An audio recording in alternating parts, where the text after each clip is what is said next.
All right, welcome in, guys. Farzine Vasugian here with you for another episode of the Chief Zone podcast. Hope you're all doing well. Welcome in. Happy November. Hope you all had a great Halloween. You know what they say about November? It is you hear Christmas music on the radio. I didn't even know people still listen to music radio, but hey, 2023, people still got to get their music radio one way or another. But nonetheless, we're not here to talk about that. We're here to talk Chiefs football, hoping for a turnaround this week, a big game this week, as the Chiefs are going to visit the Miami Dolphins. We'll go play the Miami Dolphins in Germany. International series continuing on the season. It's the first ever NFL game in Germany, so it should be very interesting to see how this one goes. The Chiefs going out there, they've been doing a lot of promotion. A lot of thought that the Chiefs were going to go there last year and visit the Buccaneers, but the Buccaneers did not want to give up a home game when Tom Brady came out of retirement.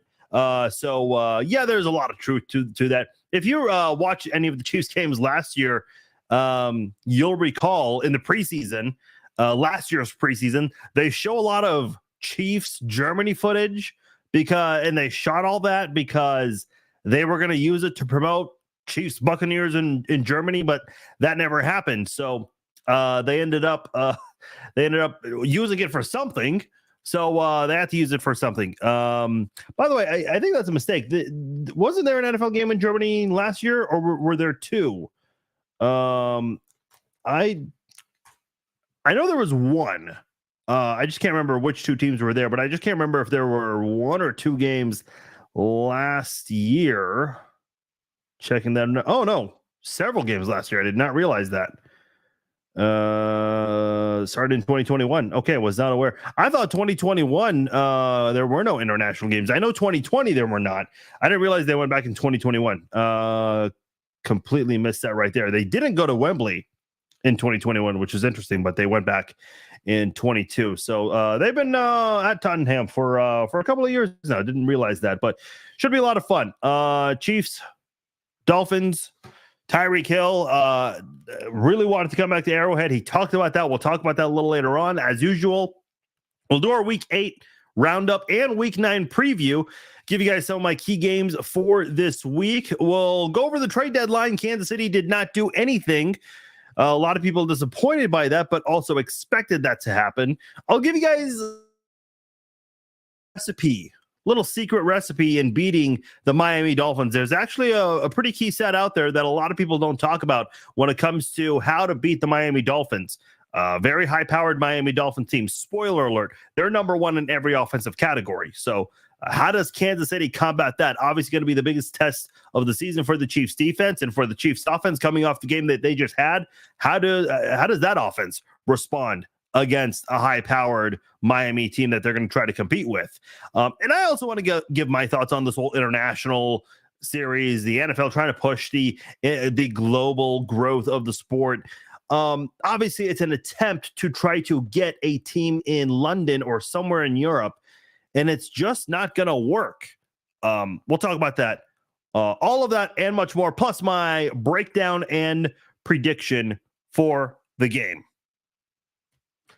This podcast is brought to you by SeatGeek. Go to SeatGeek.com. Get your tickets for sporting events, concerts, whatever it is you want to attend. SeatGeek has it. If you guys want to catch a Chiefs game, whether you live in the Kansas City area, you want to go to a local college game, KU, K-State, Missouri, one of those teams, or you want to catch a concert, maybe in your neck of the woods, the baseball playoffs are going on, go to SeatGeek.com. And if you're a first-time customer, use my promo code Farzine. You will get $20 off your first purchase from SeatGeek.com using the promo code Farzine.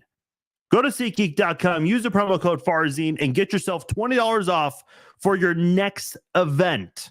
That's $20 off using the promo code Farzine at checkout at SeatGeek.com. All right. Let's get right into it. By the way, appreciate all of you who are downloading and listening to the podcast version of the episode. For all of you watching live on Facebook and on YouTube, big thanks to all of you as well. Jeremy says it's 8:30 a.m. too early for cheese dip. No. You make some exceptions, you know. Forget about a healthy breakfast. You gotta eat what you gotta eat for your football, man. I'm not an early morning drinker. I will say that right now, but yeah, gonna have to maybe make an exception for this game. Hey, let's get the week 8 roundup out of the way and also the week 9 preview. Some very interesting week 8 games. Let's start with the Eagles and the Commanders. That game was much closer than a lot of people expected. The thing that gets talked about the most is the tush push or the brotherly shove, whatever everyone's calling it. The Eagles attempted that a couple of times. On one occasion, the tush push actually failed because Jalen Hurts fumbled the football and Washington recovered. And then there was another attempt late in the game where they lined up doing the tush push, and it was a trick play where they handed off to DeAndre Swift. Easiest touchdown run probably of DeAndre Swift's career. And,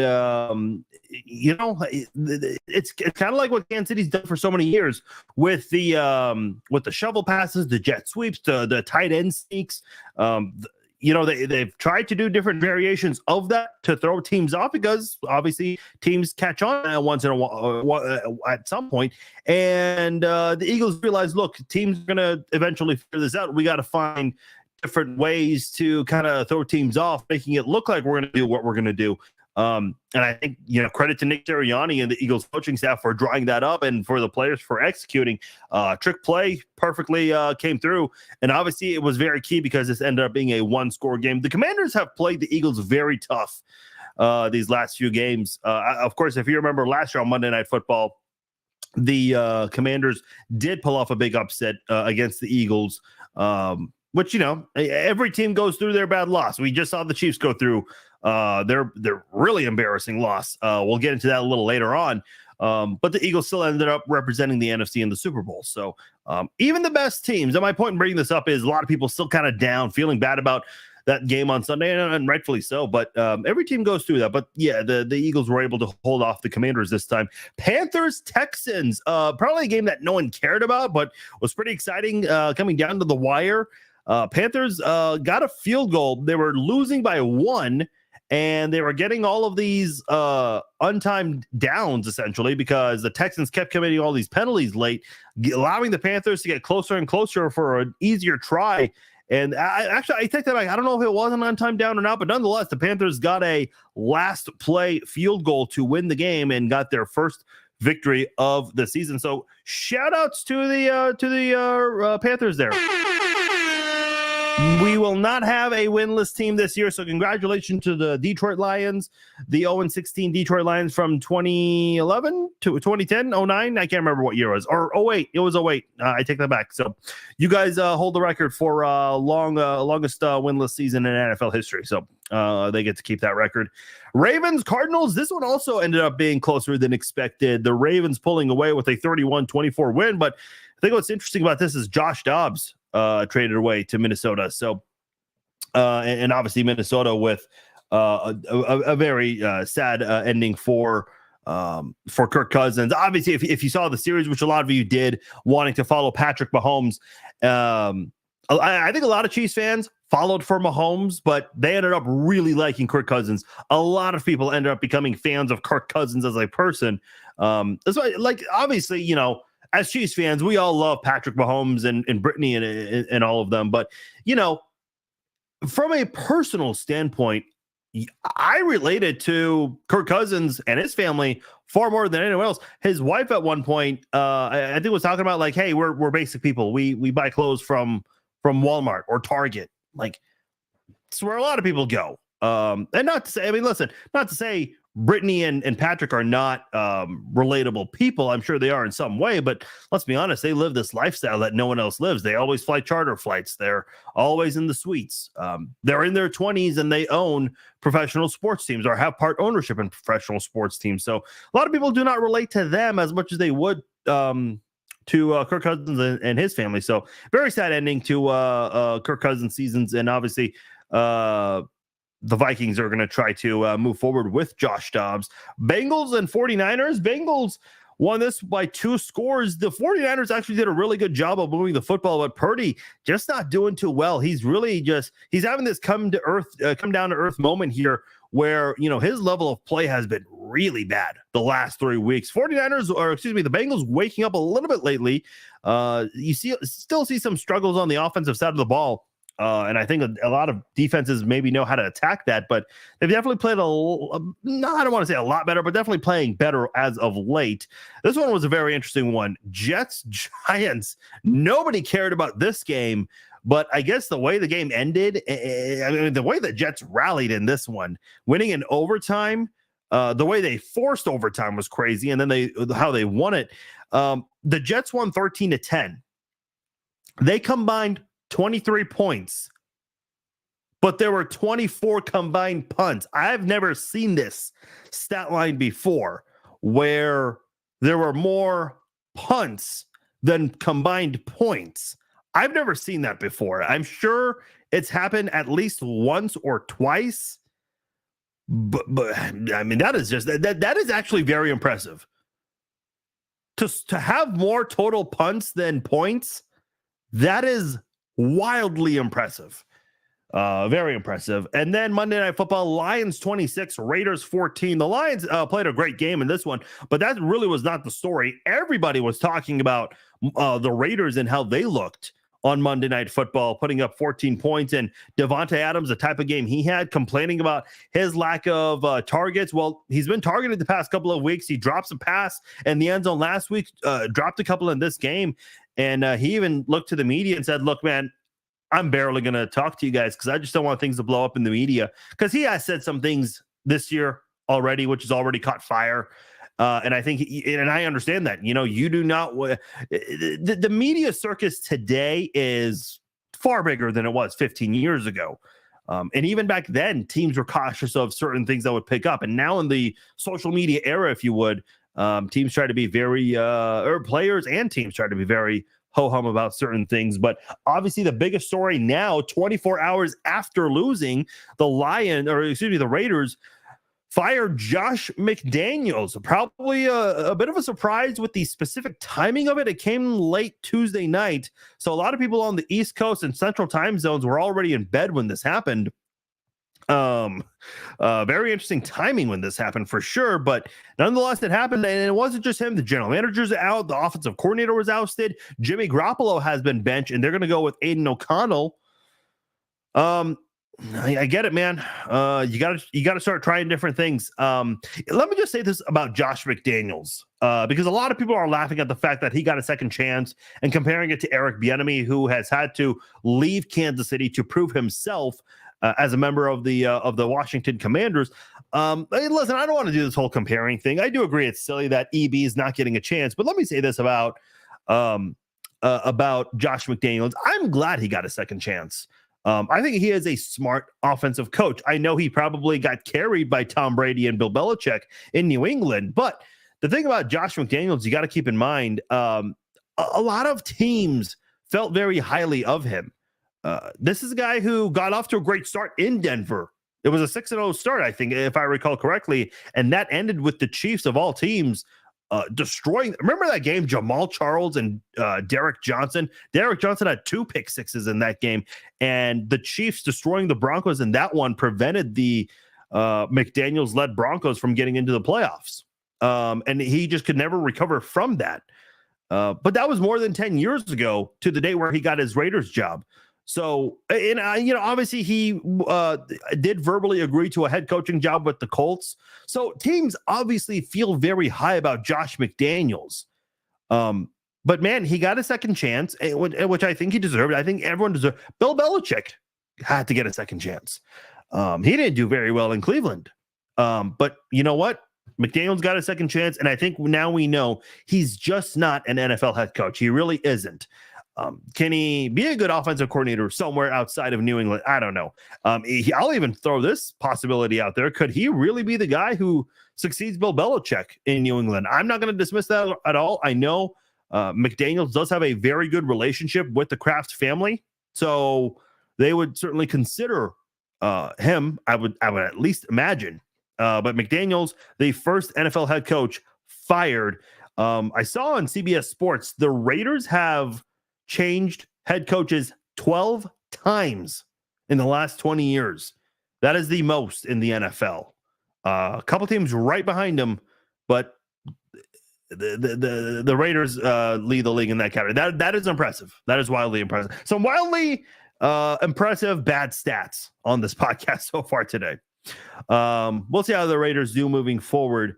But man, they're already looking for their next head coach. They should have kept Rich Bisaccia. I mean, I'm sorry, but your interim head coach took you to the playoffs, something you've only seen twice in 20 years. How do you not? How do they screw that up? Listen, I know there are people who get skeptical of a defensive coordinator or a special teams coordinator, but man, he was your interim coach and he led the team. Like Raider, I still remember when the Chiefs beat up on the Raiders twice in 2021. Raiders fans wrote off their own team after that Raiders loss, their loss to the Chiefs. They made the playoffs that year. So I don't know, man. Listen, I've said it so many times. McDaniels was not the solution, but he was far, far from the problem. The Raiders have had issues for decades. Plural, guys, decades. That's for them to figure out. Week 9 preview. Some interesting games here. Minnesota Vikings 4-4. Atlanta Falcons also 4-4. How does Minnesota look in their first game without Kirk Cousins? Man, I know Kirk Cousins has faced a lot of scrutiny in Minnesota and even in Washington. I think Minnesota Vikings fans are going to really come around and miss him when he's not there for the rest of the season. And I think you're going to see that. And it's so tough because Justin Jefferson's gone. I mean, he's not gone permanently. He is expected to be back, I assume. But man, it's been a rough year for the Minnesota Vikings. They've had so many close games this year and even last year, but they were undefeated last year in one-score games until the playoffs. So we'll see how they do moving forward. Seahawks, Ravens, Seahawks 5-2, Ravens 6-2. This is going to be a damn good game. This is going to be a very good game. Ravens have been playing very well lately. Seahawks quietly one of the better teams in the NFC. Giants at the Raiders. Giants are 2-6. Raiders are 3-5. They just let go of their head coach, offensive coordinator, GM, and they changed quarterbacks. And the Raiders are still favored to win this football game. How amazing is that? Cowboys at the Eagles. Very good showdown here in the NFC East. I'm not a buyer in the Cowboys. I'm sorry, I'm just not. But it should be a good showdown. None battles always very fun to watch. So this is definitely a game I'm going to keep my eye on. And then Sunday Night Football, Bills at the Bengals. Obviously, a lot of promotion around the fact that this was the game that was supposed to happen last year on Monday Night Football, but the whole DeMar Hamlin situation, the way that happened, and they have to cancel the game. Very emotional moment, and they've already got that promoted for Sunday night. So definitely looking forward to that as well. Should be a very good football game too between two ringless franchises. Trade deadline, Washington mega sellers in this one here. Obviously the big story was Chase Young getting traded at the trade deadline just a couple hours right before the deadline. The number 2 pick from the 2020 draft. Washington has traded him to the 49ers. So the 49ers defense, despite struggling lately, they definitely needed some help there, and that was a pick-me-up right there. So the Washington Commanders trading Chase Young to the 49ers because of how active the 49ers were in trading away players. A lot of people were hoping Kansas City would step in and maybe target Terry McLaurin, their 3rd-round draft pick from 2019. He made the Pro Bowl last year. You guys know my opinions about Pro Bowls, but did make the Pro Bowl last year. He came very close to 1,200 receiving yards, one of his best years as a receiver. Statistically, his best year as a receiver. So a lot of people were hoping the Chiefs would maybe get involved in that with the Washington Commanders, but nope. Kansas City said no. Reports came out Sunday morning that they were going to stand pat, and those reports resurfaced again on Monday, and then Tuesday we just heard again the Chiefs are not expected to do anything. So obviously no deal involving the Kansas City Chiefs. So the Kansas City Chiefs basically, and listen, maybe the Chiefs were involved in something. We'll never know, but a lot of reports were out there that the Chiefs were pretty comfortable with what they have.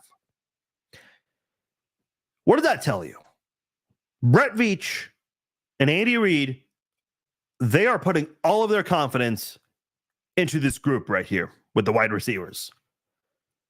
Andy Reid did say in his press conference today, like, hey, listen, just last week we were talking about how good this core was, the way they put up 31 on the Chargers, and yes, that's true, but the wide receiver struggles and the commentary around all of that has been around for a few weeks now. I said it, I want to say it was after week 4 or 5.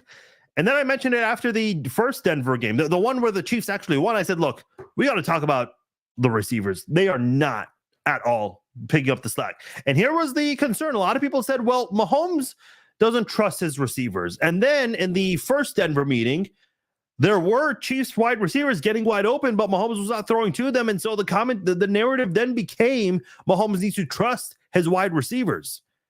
Okay, well, Mahomes has been trying to do that the past couple of games. What happens? McCole Hardman in his first game back has a drop. He also fumbles a punt return, not on offense, but still receive. You're relying on him to, at the very least, catch the punt and try to get some yards out of it. And then, with Marquez Valdes-Scantling fumbling, Travis Kelce also committed a drop. He admitted to that on the podcast, trying to take some responsibility. And I'll read Kelsey's quote in a moment because he said some things that definitely need to be brought to light here. Sky Moore, I know it was brought up by Andy Reid on Monday that Sky Moore did have his arm grabbed.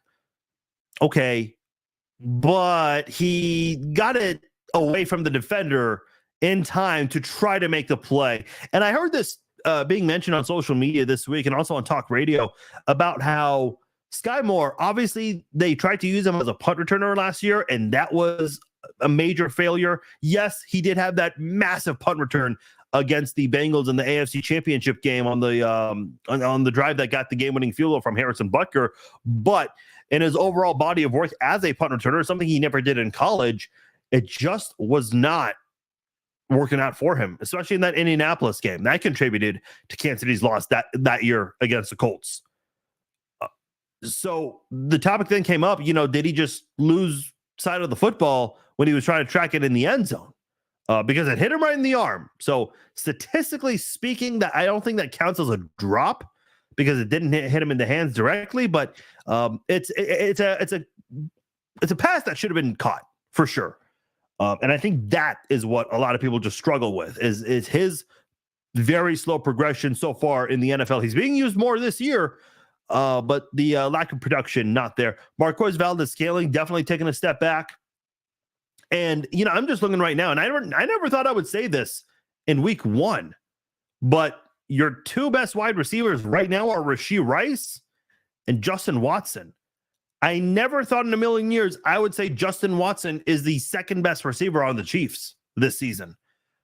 I mean, I would have thought maybe Justin Ross or Kadarius Toney, maybe Sky Moore, perhaps MVS. Maybe his veteran experience would allow him to be one of the top 2 receivers. And it's none of those guys. Your least experienced player, Rashee Rice, is the guy. And you have Watson, who, a lot of people were kind of skeptical of him coming back because of that one game last year where he had 2 massive wide open drops. And a lot of people just not expecting this at all for those 2 guys to be their top 2 receivers. And listen, we'll get to the game breakdown later on. Jalen Waddle has more receiving yards than Rashee Rice. So this is one of those situations right there. If you're Kansas City, you got to figure it out. You decided to not make a move at the trade deadline? Fine.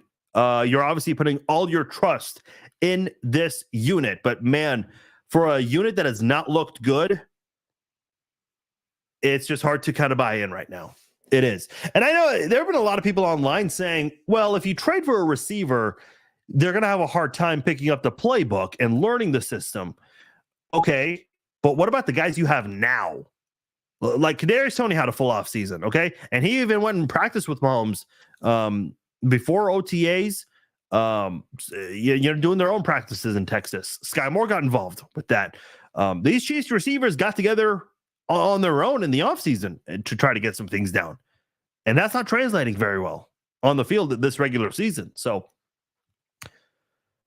Chiefs are listen, Andy Reid, I get it. He's a really loyal guy, but I don't know if this was a time to really be loyal and stick to your guys. Again, Sky Moore, his progression is just very slow right now. Kadarius Toney, I don't know what the plan is with him. I mean, the amount of catches he has, 19 for 105 yards, I think, 19 catches for 105 yards, that is horrible. That has to be better, way better than that. And then Justin Ross, who, so much hype around him, he's obviously dealing with a legal battle and is on the commissioner's exempt list, so he's not available at the moment. It would have been nice if you could use him as this, last line of hope for your receivers, but now you don't even have that. And even then, when he did get involved, he was dropping passes in that Minnesota game.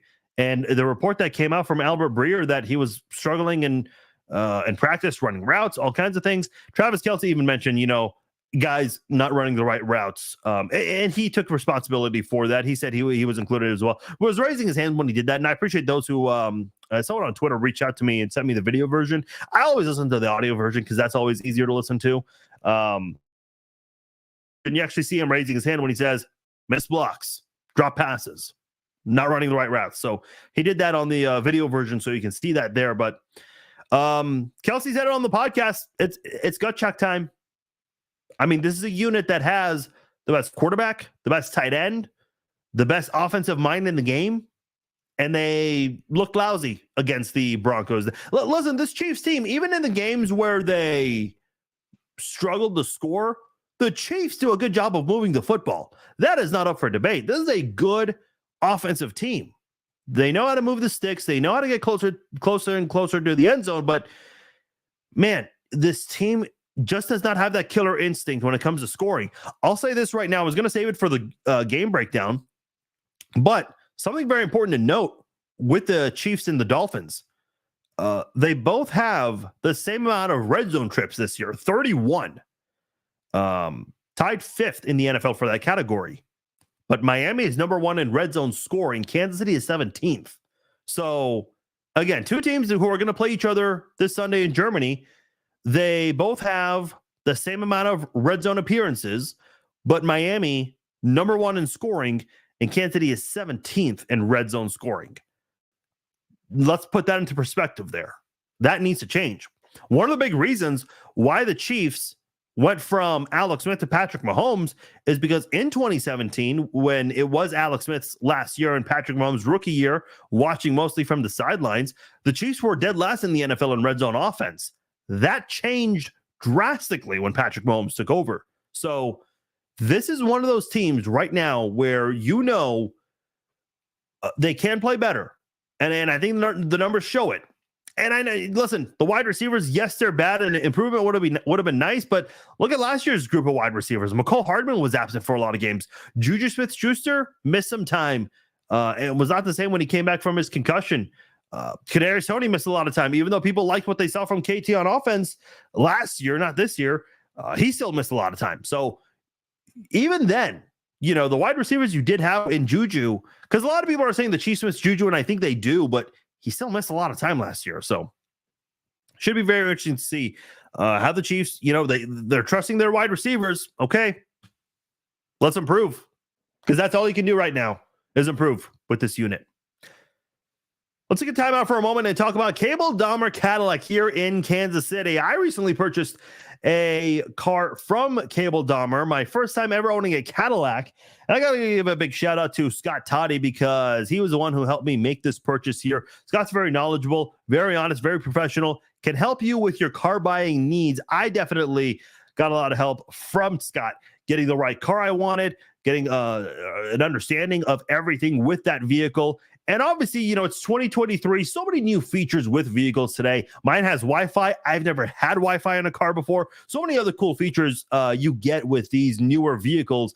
And Mike over at Cable Dahmer Cadillac introduced me to all of that. Gave me a thorough introduction here. It's almost like when you play a video game for the first time, and remember those video games before the digital era, they would come with that little booklet there to tell you the controls and everything. That's essentially what Mike was. He gave me that little booklet right there and told me everything I needed to know about my car, all the features, all of that good stuff right there. So go to Cable Dahmer Cadillac.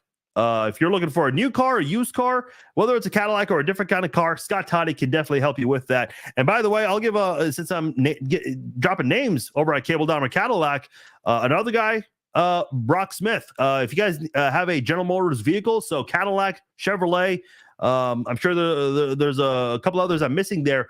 Go to Brock Smith. He's a service specialist there. And the thing I like about Brock is he'll tell you what's wrong with your vehicle, what needs to be fixed. And I've been to so many different places where they say, hey, you have this issue with your vehicle. I'm like, what does that mean? Brock will tell you what issues you have, but he will also elaborate and tell you what these issues are and what the solution is and why this needs to be fixed. And if you don't understand it still, he'll break it down and tell it to you like you're 5. Okay. I love that in these kinds of situations there, because a lot of these things I'm not the most privy on. And that's what Brock does over at Cable Dahmer Cadillac. So if you need your vehicle service and you're driving GM, go see him over at Cable Dahmer Cadillac. So go to those guys at Cable Dahmer Cadillac. Tell them Farzine sent you. Cable Dahmer Cadillac, located on 103rd between State Line and Warnell. Ask for Scott Toddy if you're looking for a new vehicle and tell him I sent you. All right, let's move on here and talk about some of Kelsey's comments from the New Heights podcast. Obviously talking about how, let me go ahead and put this graphic up here because this right here really helps put things into perspective. Talking about how the defense has been playing very well this year. Mentioned it multiple times too. Shouted out the defense multiple times on his podcast. And on multiple occasions, he talked about how embarrassing that loss was to the Denver Broncos. I heard Tim Grunhard on A10 on Soren's show talk about how, the streak was going to snap at some point, but the way it got snapped, not a good look. And Travis Kelce, he spoke is directly to Chiefs fans and said, hey, Chiefs Kingdom, we know this ain't acceptable. We know this is bad. We definitely got to do something about it. And here's a specific quote right here. Not putting up touchdowns week after week after week. I'll repeat that again. Not putting up touchdowns week after week after week. He also said, quote, it's getting real one-sided when comparing how much the offense has struggled to the defense playing very well so far this year. And listen, I appreciate that because a lot of times, players, they'll say, hey, yeah, we got to change things. We got to play better. Kelsey's going, all in. And he wasn't attacking anybody on the team. I think this is the best way, the way Kelce put it. And I think, being a podcaster and being in the media so much, I'm sure his agent and the Chiefs PR, they've coached him on what to say and not say on his podcast. Kelce, I think, did a good job criticizing the offense, including himself, and also at the same time, not bashing anybody too. It was not just one guy. So it was good to see that from Kelce. A lot of accountability. Whenever sports fans see their favorite athletes, these rich athletes, struggle like this, I think a lot of fans sometimes wonder, do they care? And I think Kelce, we damn sure care. We were embarrassed by that game. So I'm definitely excited to see what this offense is going to do moving forward and trying to turn things around after a really embarrassing look in last week's game against the Denver Broncos here. This is the third time ever with Mahomes where the Chiefs did not score a touchdown against the Buccaneers in Super Bowl 55. In fact, I think that was the first blowout loss with Mahomes against Tennessee in the game in 2021. Remember that 3-4 start to the season, and then this past weekend in Denver. So it really happens, on average every other year. And listen, Tom Brady has had games where he just has looked absolutely awful. Remember that game against Kansas City where the Chiefs broke the noise record for loudest stadium in the world? I mean, the Chiefs just destroyed the Patriots 41-14. That was the same game where Garoppolo came in when it was 41-7, got a touchdown pass to Gronk, a garbage time touchdown. Gronk didn't even do the spike. He just threw the football away. Didn't even want anything to do with the ball anymore, even though he scored. I think that was replayed more than any other play from that night because it was just so funny given the circumstances from the game. But my point is, and by the way, even the New England media and the New England fans after the game were like, yeah, we're done with Brady. We're done with Belichick. We got to move on and bring in a new a new regime here. Well, look what happened. They won 3 more Super Bowls together. Brady won 1 more in Tampa Bay. So, and I'm not suggesting that people are saying that here in Kansas City, but you are going to have these, these kinds of games where you'll struggle. In Brady's case, it did happen a few times where it was on back-to-back weeks.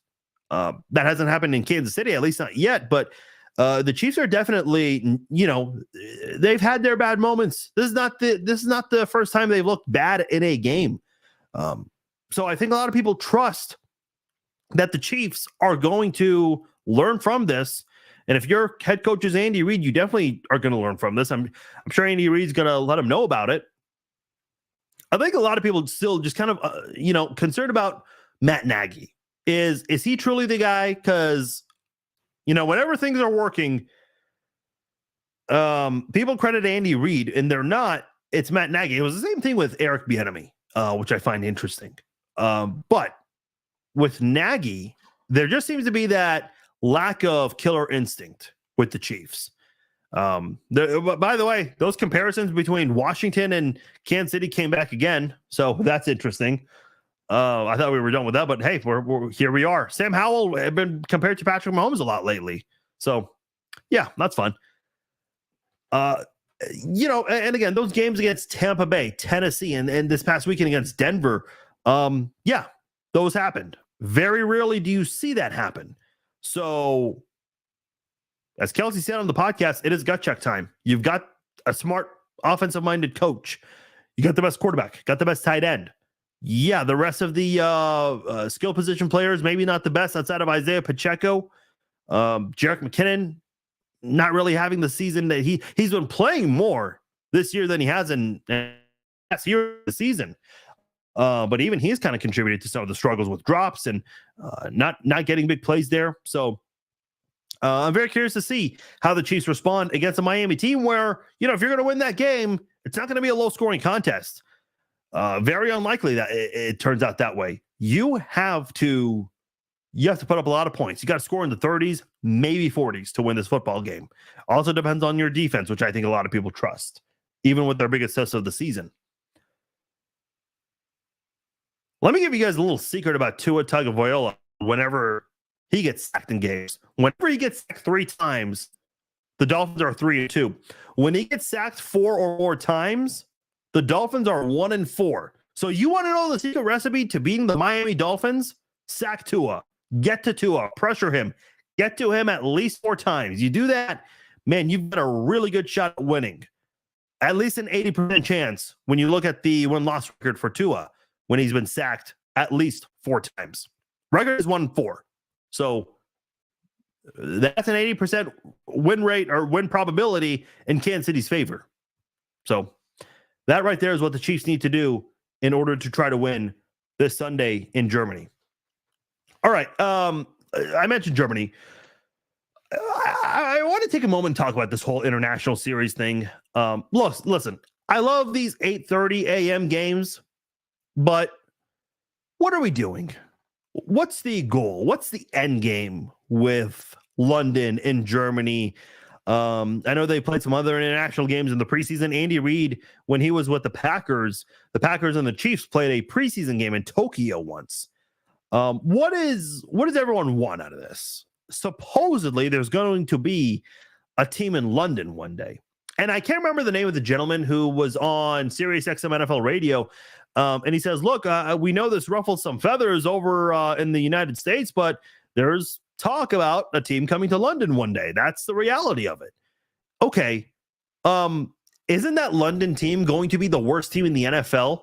Just from the travel standpoint, just from that. Okay. I know we're in a 17 game schedule now, but you're going to have at least 8 road games. Okay. This is why they have a week 0 in college football for teams that are playing Hawaii, and also to help Hawaii a little bit. That way they can kind of adjust with their bye weeks. So think about this. Listen, even in the United States, we talk about teams, if a team on the West Coast has to constantly go over to the East Coast throughout the season and how much that can really impact the team.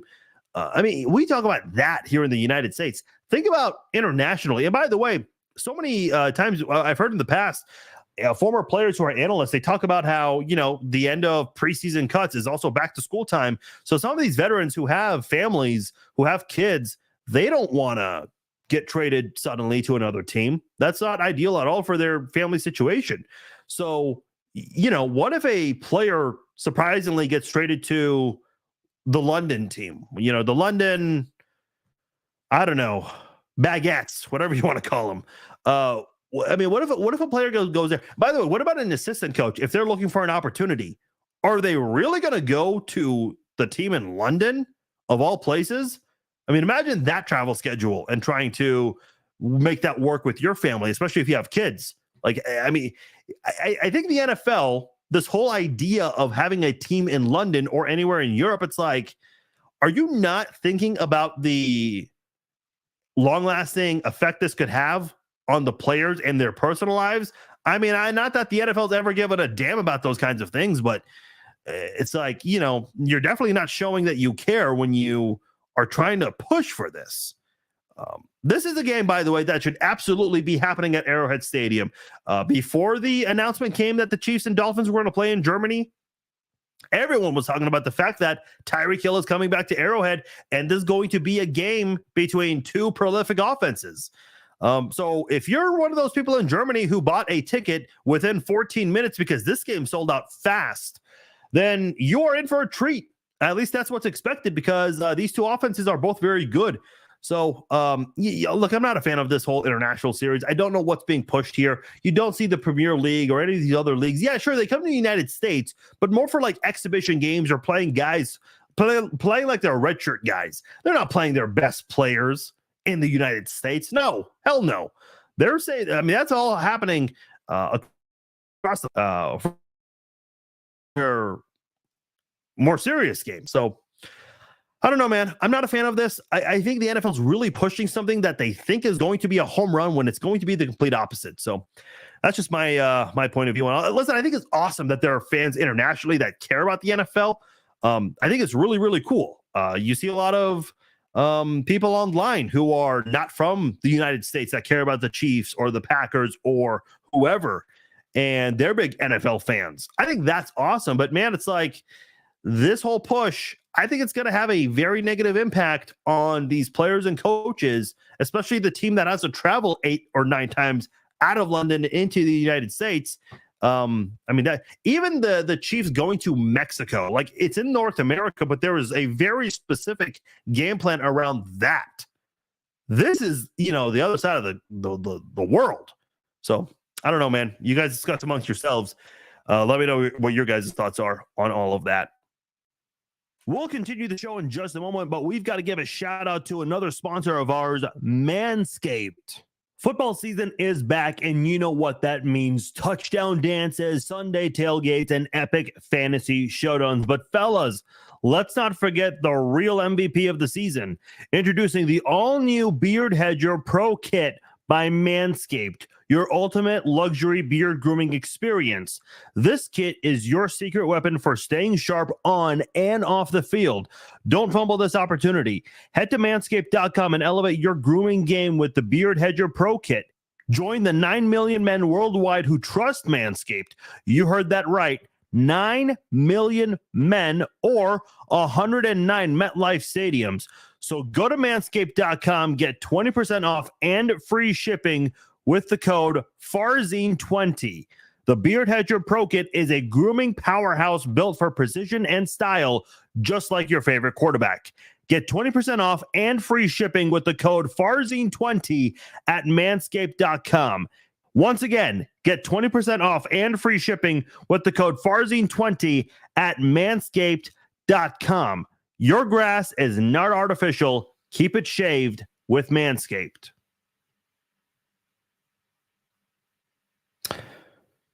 I'll read a few comments here before we move on. Corey's asking, what should be expected from the wide receiver room moving forward?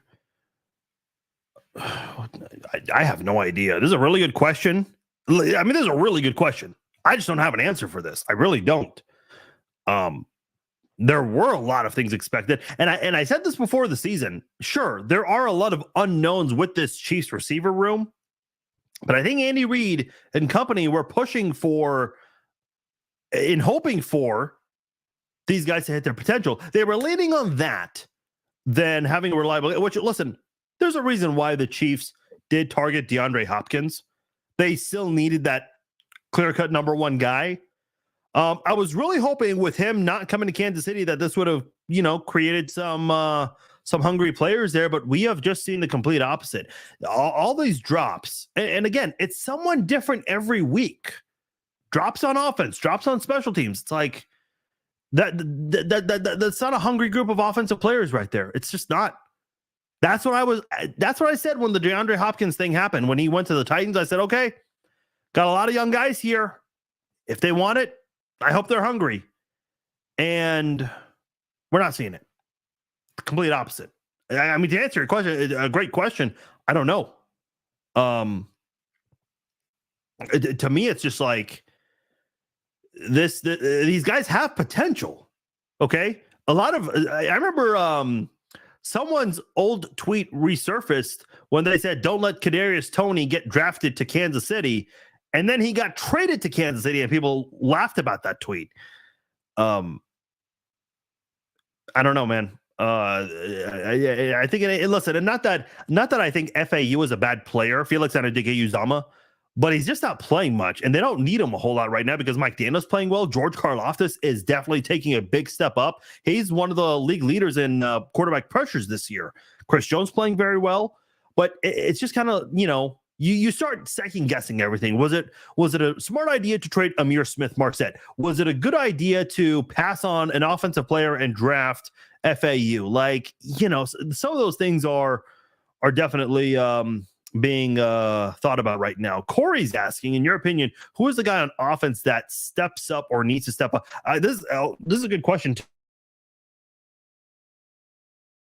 Name a lot of you guys expect, but I'm a McKinnon. This was the guy who finished the regular season as the AFC Offensive Player of the Month, and Chiefs fans made a big deal about the fact that this guy, Jerick McKinnon, had more touchdown catches than Tyreek Hill. So, and not that those two, they play the same way, but the point was, the Chiefs, even though they don't have Tyreek Hill anymore, they found ways to move forward without him because of guys like Jerick McKinnon. We haven't seen those flashy plays with McKinnon this year. I was very excited when he came back. So were all of you guys. I don't know a single Chiefs fan who is not excited about Jerick McKinnon coming back. So I don't know. This is, I mean, you were probably expecting a wide receiver to be named there, Corey, but I just don't know if I trust anyone. Like, okay, Rashee Rice, he's going through his rookie struggles. He's a rookie and all that. But he's your best guy. Or two. If Ty says if they don't fix the red zone offense, it's going to be a very easy win for Miami. Yeah, I agree with this 100%. 100%. Scott does not like the international stuff. Gabriel says, true. How many divorces will this cause? Michelle also, Michelle says this is not the International Football League. Kyle's asking, how would you feel if they had an international Super Bowl? This is going to happen one day, guys. It's not a matter of if, it's a matter of when. I don't know if it's happening within the next 10 years, but it will happen one day. Your biggest, the biggest event in the United States of America will one day be in London or Frankfurt. By the way, Gabriel says it'll be 6 a.m. here in Washington State. Dude, good. Man, I always give credit to Chiefs fans internationally who have to wake up early or sleep late to watch a Chiefs game. Now we got some Chiefs fans over on the West Coast that have to get up on a Sunday so early. Some of you guys may be skipping church or whatnot. Everyone's going to have a very interesting Sunday morning, to say the least. Jason also doesn't care for international games, but they didn't ask us little people. It screws us out of a home game. Yeah. Daniel says need to be more consistent with the run game. Oh, okay. So I was not planning on talking about this, but let's just go into it now. You barely ran the ball with Isaiah Pacheco. And I know there were some times where he was stopped, but there were also times where he had solid runs. Pacheco is 11th in the NFL in running the football. And when your wide receivers are struggling, and yeah, listen, let's just stop saying wide receivers. The offense as a whole has been struggling. We've seen Jerick McKinnon drop passes. We've seen Travis Kelce drop passes. Your best wide receiver, Rashee Rice. Yes, I know he's a rookie, but still, it's just adding up at this point. Isaiah Pacheco has probably made the fewest mistakes. You're not running the ball. You're definitely not running the ball in short yardage situations. So the lack of confidence with the running game to me is astounding. And I'm just not sure why that's the case. Sure, we're not experienced coaches, as Jason says, us little people, right? But we can still watch the game and notice these kinds of things. And if we can notice it, surely the coaching staff does as well. But why is it not being improved upon? I mean, I'll tell you what, Jalen Waddle is their number 2 wide receiver. He has more yards than Rashee Rice. Achane, their number 2 running back, has more rushing yards than Isaiah Pacheco. He's 10th in rushing yards. Pacheco's 11th. So Miami, everyone talks about Tua and Tyreek Hill in Miami, but they utilize the hell out of that rushing attack. If a team like Miami, which is a pass-first team, I'll say it, can utilize their rushing attack like that, I'm sure Andy Reid can do it with Isaiah Pacheco. But especially in a year where the wide receivers are just struggling so much. So, I don't know. Yeah, Stuart's asking, do you think the receivers will be ready for this? I mean, they've got to. If you're going to win this game, you're going to have to bring your A game on offense. Kyle asked, do you think Mahomes and the receivers need to bond together and play Call of Duty again? I personally prefer Final Fantasy 14 online, or Grand Theft Auto online, but hey, I don't care if it's Angry Birds or Pokemon Go, to maybe establish that bond at an interesting place in his life right now where, okay, he's married, he's got 2 kids, those kinds of things. And listen, I don't know how much Mahomes spends time with players after practice. He did it a lot before he got married and had kids. And now it's kind of the opposite where you're seeing him. It doesn't get talked about often. Again, I don't know. I'm not in Patrick's life, but it would not surprise me if he's not doing a lot of that stuff anymore, because he is far more busier with family stuff, understandably so. How long is it from Kansas City to Frankfurt? According to American Airlines, 11 hours and 41 minutes. United Airlines, 11 hours and 11 minutes. British Airways, 15 hours and 4 minutes. So you get the idea. Double-digit hours for sure. At least 11 hours. That is the according to the good old website known as Google. All right, let's get into it. Chiefs, Dolphins in Germany, Frankfurt, Germany. Rich Eisen, Jason McCourty, and Dan Orlovsky will be announcing this game. Referee for this one is going to be Clay Martin. So he is going to be the official for this game. Let's talk about Miami's offensive coordinator, Frank Smith. His first time as an offensive coordinator in the NFL. Mike McDaniel did a lot of great things with the 49ers as a run game coordinator, as an offensive coordinator. Was not the play caller, though. But here he is in Miami, and he's done a great job. You look at them, number 1 in every category: scoring, total offense, passing, rushing, all of that. Number 1 in the NFL, red zone scoring for the Miami Dolphins. And I mentioned red zone scoring. Miami is first, Kansas City is 17th, and they have the same amount of appearances in the red zone this year, and that is 31 appearances for both teams each. So why are they so good? Well, Tua has been playing very well, leads the NFL in passing yards with 2,400 yards, tied with Kirk Cousins for touchdown passes with 18. Obviously, a sad story with Kirk Cousins, so obviously Tua will eventually be the sole leader in that category. Raheem Mostert, again, I know everyone talks about Tyreek Hill, but you cannot forget about Raheem Mostert, who came over from Miami, from San Francisco, has that connection to Mike McDaniel from there. Raheem Mostert, he is 5th in rushing yards with 520. He has 10 rushing touchdowns. That is more than everyone in the NFL. But when you add in his 2 receiving touchdowns, he's got 12 on the season. Again, obviously, no one surpasses him still. So he was the NFL in scoring by a significant margin. He's going to be questionable for this game. He's listed on the injury report with an ankle injury. Devon Achane, I mentioned earlier, he has more receiving or more rushing yards than Isaiah Pacheco. 5 touchdowns, 460 yards, averaging 12 yards per carry. That is insanity. Think of when the Chiefs had Jamal Charles and Thomas Jones. This is Jamal Charles and Thomas Jones on steroids, except not, actual steroids that would get you banned from the game.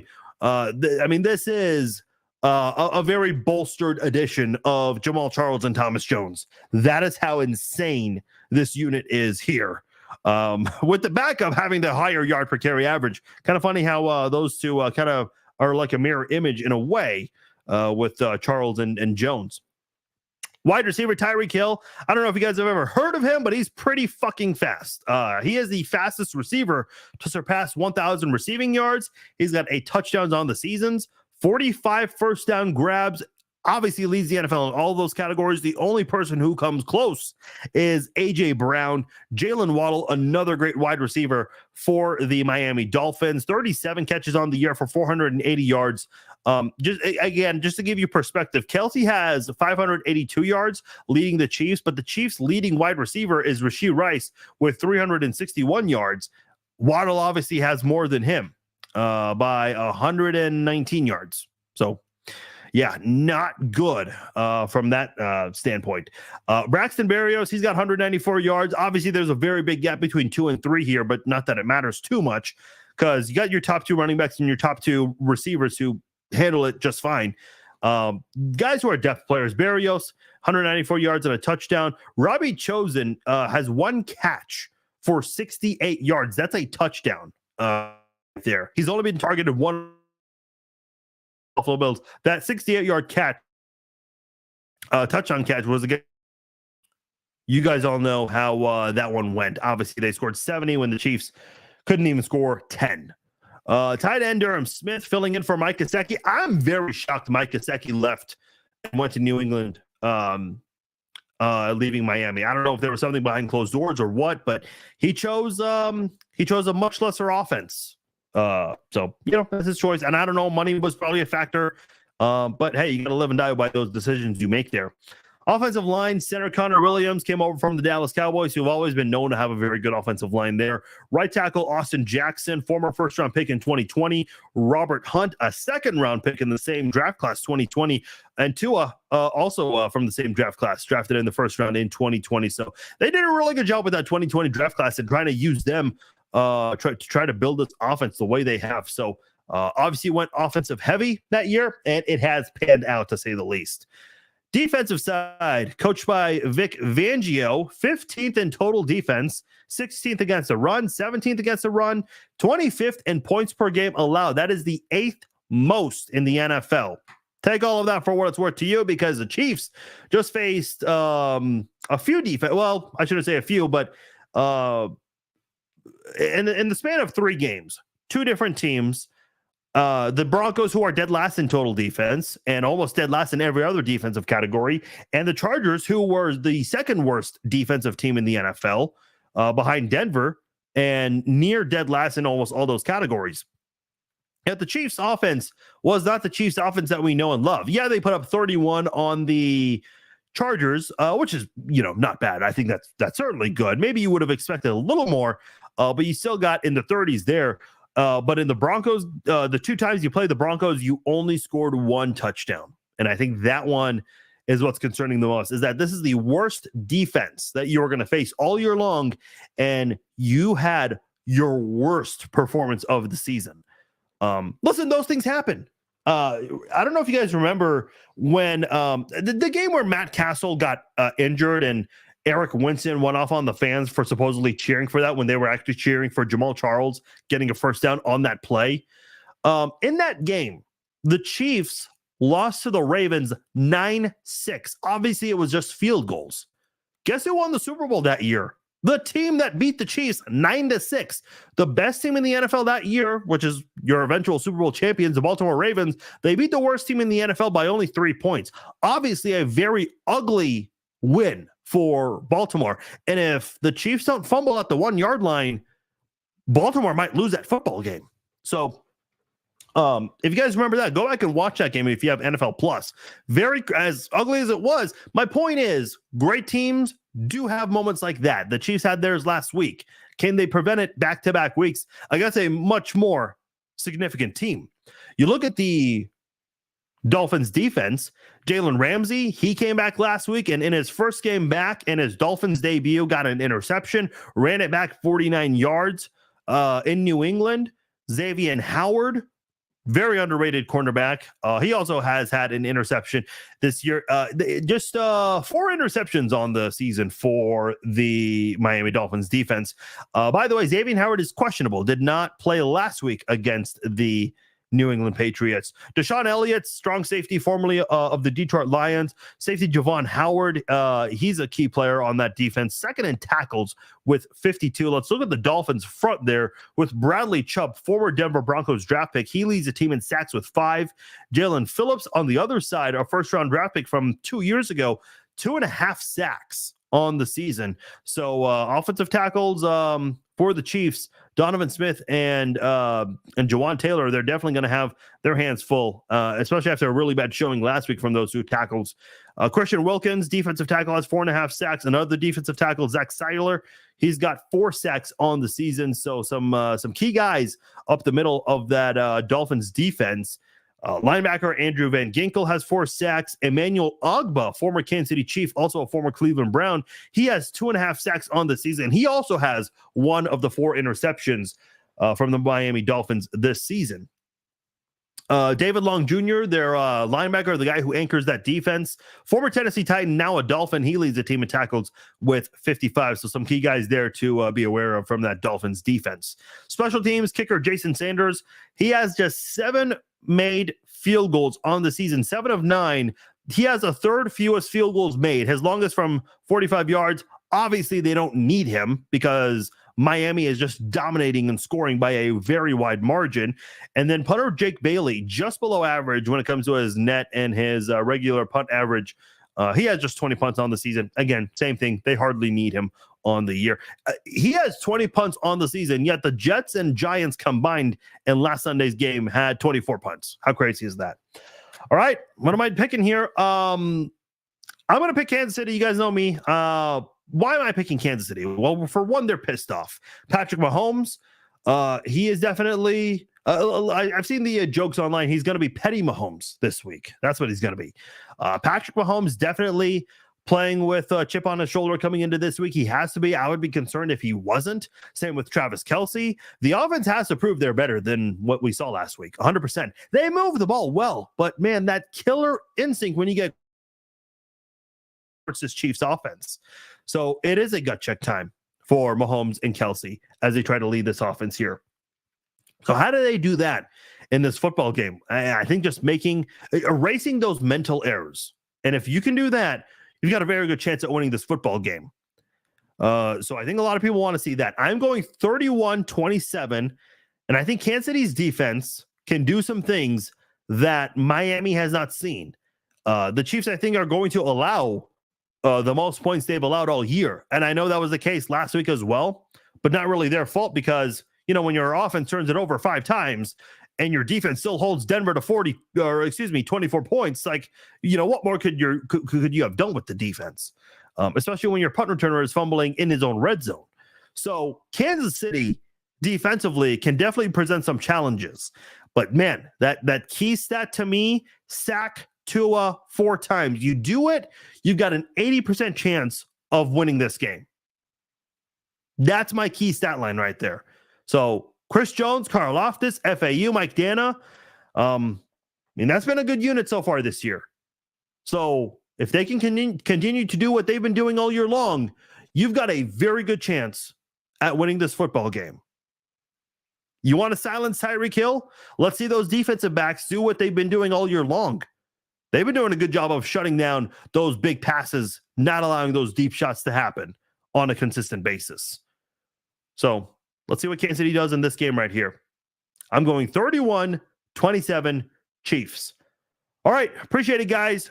Thanks again for those of you who watched live on Facebook and on YouTube. For those of you who did not watch live and listen on the podcast version, or maybe you watched the archived version on Facebook and YouTube, big thanks to you guys as well. Always much appreciated for everyone who downloads and listens to the Chiefs Zone podcast, whether it's live or not. My name is Farzin Vasugian. Thank you all once again. I'm out of here. Enjoy your Sunday morning. Enjoy all the games. We will do our pregame live stream very early, 7 a.m. Central Time. So join us for that. Actually, we might push it to 7:30. We're going to play that by ear, but everything else is going to be the same. Our halftime live stream and our all of that live as we do each and every. I'm out. Take care.